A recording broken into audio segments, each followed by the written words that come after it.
thanks to everyone for coming on short notice. Here's how this is going to work. We'll start with some statements from Mike and the Chancellor, and then we'll go into questions after that. So, go ahead, Mike. Okay. I, too, thank you for being here on short notice this morning. Many friends in this room, and I appreciate your attendance. I've been on an interesting journey over the last 2 years of my life, both personally and professionally. It's been a journey that's with parallel tracks, with little crossover. Personally, the growth and transformation of my family and my faith have been humbling, life-changing, impactful, and eternal.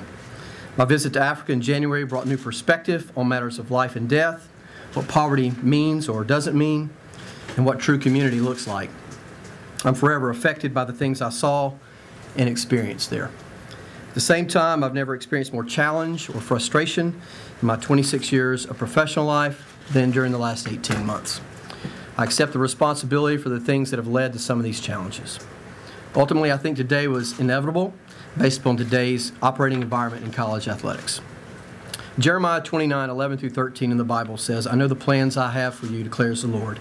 Plans to prosper you, to not harm you, plans to give you hope in a future. You will come and pray to me, and I will listen to you. You will seek me and find me when you seek me with all your heart." I've sought this hope and this future through much prayer and counsel over the last several months. This has led me to the conclusion that my personal and professional life need to be more closely aligned, and that I need to close this chapter of my life and move ahead.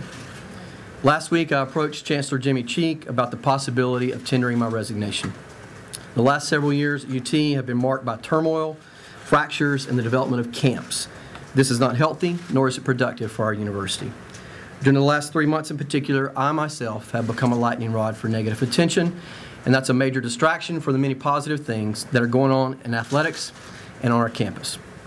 After several conversations, Dr. Cheek has accepted my resignation, and we are here announcing it today so that the Tennessee family can find another piece of the new athletic puzzle that will bring peace, hope, family, and a return to a strong sense of community that we desperately need right now.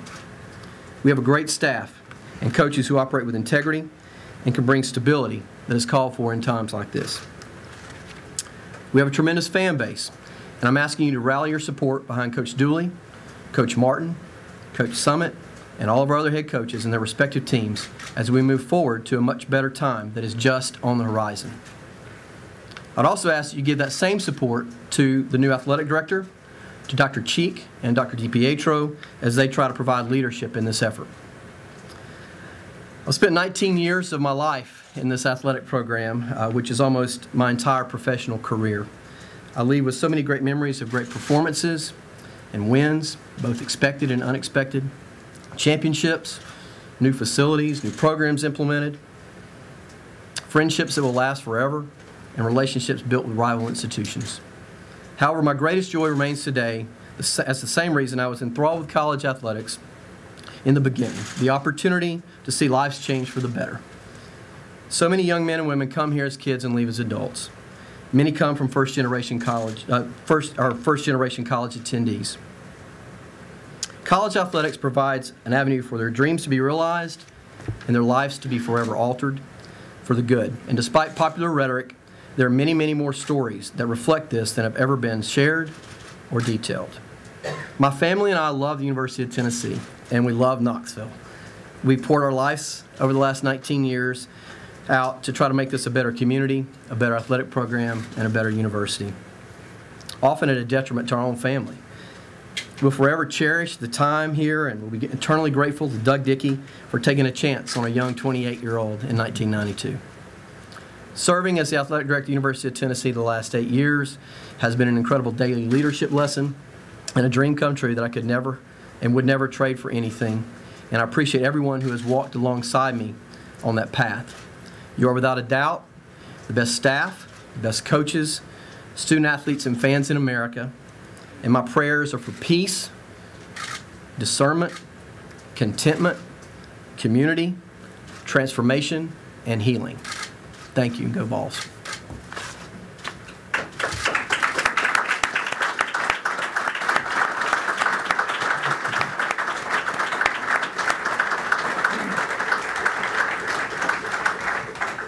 I am sorry to see Mike Hamilton leave, but he's doing what he believes is the best thing for him his family, and the University of Tennessee. When he brought the decision to me, I supported his decision. We have experienced great success under Mike Hamilton's leadership. His contributions to our campus and its faculty, staff, students will live on forever. We're greatly appreciative of what Mike Hamilton has done as our athletic director. He has had a positive influence on our student athletes. Mike's character, his integrity, his deep faith has served him well in the past and will serve him well as he moves forward to the next challenges of his life. We will begin a national search for a new athletic director immediately. I expect to name an interim athletic director in the coming days. Thank you. Questions? Mike, why now? Why a few days before the hearing did you make the announcement? Well, a couple of reasons, Jim. This is something I've been contemplating over the last several months as a possibility. And as I reflected on it and visited with folks who I respect and seek counsel from, I talked to them about the possibility of this being this week so that we could go into the Committee on Infractions with a clean slate, so to speak. And so that's really now. And the timing was just something that I prayed about and thought about for a period of weeks. Mike, how much did the events, you referenced the trip to Africa, but also the events surrounding Bruce Pearl's departure, the police protection you should have, how much did that just force you to maybe reassess your path?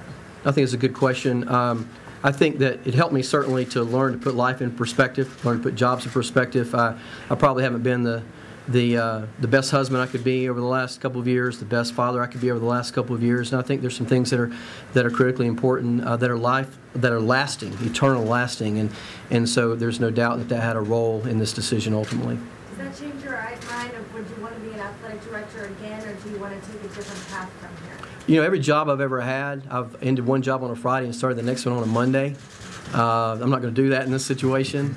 I really think as this continued reflection that I've discussed already is something that's on the horizon for me. Will I be an athletic director again? Yeah, I think I probably will. But I'm taking the time to evaluate some other things too, as I've developed other interests that are deep and rich for me that I want to pursue and at least talk about. Dr. Cheek, did you want Mike to continue as AD, and if so, did you try to talk him out of this decision? He was not forced out. I did not try to talk him out of the decision. He came to me and we had a discussion last week in Destin. At the end of that discussion, he said, I would like to propose to you that I resign. And he gave me a sheet of paper with some information on that. The next day he said to me, I really hope that you will accept my resignation. So I did not try to talk him out of his resignation. Were you pleased with the job he was doing? Yes. What was on the sheet of paper? Information about his termination. Can you detail some of that information about the termination? We might receive a severance, or how is that going to work? We're going to have all that information for you. We're going to have all that information for you at the end of this conference. Dr. Cheek, what kinds of qualities are you going to be looking for as you do your search for the next athletic director? Well, first of all, you think about it. This is a great program. We have a great university, we have great academics, and we have great athletics. So this is certainly a position that we can attract very talented people to. We're going to look for someone that can provide leadership both internally and externally to the athletic program. We're going to look for someone that can lead us to the next level. We all want to be better than where we are today, and so this is that opportunity. And we want somebody to come in and build on the strong foundation that currently exists. And we also need stability. I said this when I came as chancellor. I said this when Joe DiPietro was selected as president of the system. We need to stabilize our leadership team and move ourselves aggressively forward in the directions we want to go, which means we're going to be a better place in the future than we are today. Did you consider, as far as the resignation before or after the Committee on Infractions here, did you think about how it might affect him either way if you resigned before or after? Yeah, absolutely. I just alluded to that earlier. and talking to different folks, and both as it relates to my own personal career and then also as it relates to the University of Tennessee. The details of a Committee on Infractions appointment are not out there after you go through it. And if I decided to do this down the road, I didn't want to give any appearance that it was related to what may have happened in Indianapolis this coming Saturday. So that's the personal part of it. And then the professional part as it relates to the University of Tennessee. And I don't have any firm knowledge of this, but it's my belief, and those that I've talked to, that going into the Committee on Infractions now with a new head basketball coach and a new head football coach and the prospect of a new athletic director is not bad for the University of Tennessee. I can't say that it's good necessarily, but it's certainly not bad. How will this change your role going to Indianapolis? Will you still be the main representative? Will you bring, I guess, possibly an interim AD with you there? It doesn't change my role. I'm there representing the Tennessee's interest as the athletic director during the time of the alleged infractions, and so I'll be there and represent Tennessee in the best way I know how. We've been prepped for that. There's a host of folks that represent Tennessee in that hearing. Chancellor, have you named the interim yet and just are waiting to announce it, or are you still waiting to make that decision? No, we have not named the interim, not talked to anybody about being an interim yet. Mike, when did you get the feeling that the negativity surrounding you had become a really significant distraction? I think it was John's article and Mark Wiedmer's article, and I don't remember who wrote Nashville, David Clymer, someone like that, and it's just kind of a further affirmation that you know, I needed to keep thinking about that, and that's not what I want. I mean, I want peace for University of Tennessee. This is too great a place to not have that peace. And I realize the environment that we operate in today engenders that kind of thing because you got to stir the pot, but I don't think it's healthy, and so that really led to me saying, you know, I don't need to hamper the University of Tennessee from achieving what we can achieve, because good things are on the horizon. Derek Dooley's going to be successful. Conzo Martin will be successful. Pat's already successful. All of our other coaches, and so we've got great staff. Many of them are standing around this room, and we're positioned for success. We have been in a period of turmoil that needs to end, and if I could help end that turmoil by stepping aside, I thought that was important. Mike, did you think when you were going through the coaching search for a new basketball guy that there was a possibility you wouldn't be the athletic director when this guy? I thought there was a possibility down the road, John. I mean, speaking frankly, because, and I said in my comments that maybe today was almost inevitable, and what I meant by that is I think that perhaps if we had had a change in September, there might have been the same type of event at some point. If we stayed the course and went through the infractions process and had penalty process coming down, we might have ended up in the same place. And so I certainly knew that that's a possibility. The reality is every one of us who are ADs in the Southeastern Conference in particular have that possibility out there any moment in time, given your successes or failures and how they play out. Mike, what do you hope your legacy is? Well, I hope that it'll be lives changed. You know, when a young man who's played basketball calls me and I'm the first guy he calls after his mom to tell about losing his job and wants help, a guy who's talked about having a family but not having a degree and will I help him get his degree, those kinds of things, those are the things that are most meaningful to me. The relationships that I have with the staff, the relationships I've had with donors and fans, and I hope that my legacy also extends beyond the campus boundaries into the Knoxville community, because we have invested a lot of time as a family in the Knoxville community over the last 19 years. And in the end, that's your job to do, is to determine what the legacy, I think, is. Let's look back on it, not today, not next week, but let's review it down the road and say, you know, we're in this room today, this happened, these changes happened during the tenure here. But I don't think facilities are the be-all, end-all to that. I'm more about the personal lives that were affected. Mike, will you continue to oversee the hiring of the baseball coach? No. I've talked to a number of the candidates for the baseball position and let them know what was going on today. And we have a baseball committee. You're probably aware of that. And so I'll hand that over to the interim athletic director and that baseball committee, and several of the candidates already know where we are positioned in that regard. Chancellor, this university has had a history of hiring an athletic director with some connection to Tennessee, at least going back a couple of decades, maybe more. Your thoughts in that area? Are you tied into that, or are you going to go nationwide truly? I think every time you have a position open, we want to go nationwide and find the very best person that can fit in the position that's available. I think we're going to be a very attractive institution to attract an athletic director to. We've got great things that are going on here. We have great facilities. We've got great coaches. We've got great fans. We've got great students. It's a really excellent place to come. And so we want to find the best person that wants to come here. And that's what we will try to seek.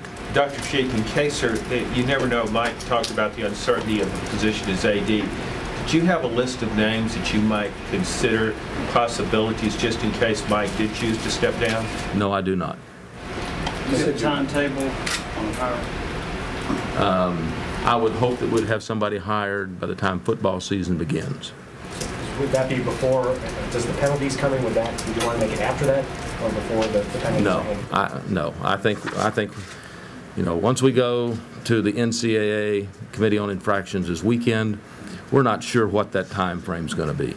Every time frame we've been given has been longer than we anticipated, so I don't think we can wait on the NCAA to come forth. We need to hire an athletic director as soon as we can, but we've got to have the right person to hire. You know, I'm going to interject something here if I can, because I talked about this at the Southeastern Conference this past week.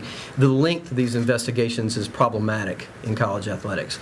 If you think about the fact that our investigation began in April of 2009, and here we are in June of 2011, 26 months later, there's collateral damage along the way because of that.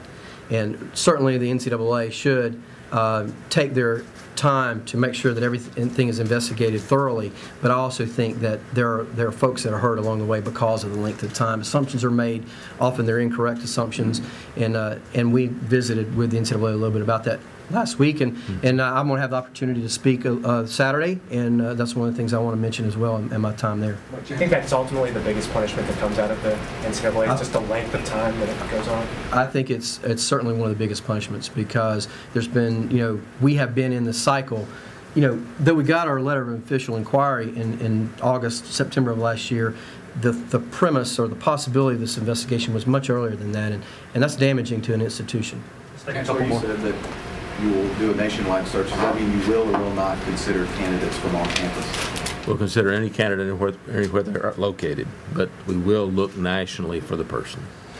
Will there be a search committee, and who will be on that and have input in this process? There will be a committee that represents the faculty, staff, athletic programs. I will be the person that makes the ultimate decision about who we hire. Okay, thanks, guys. Thank you very much. I appreciate my relationship with all you guys through the years.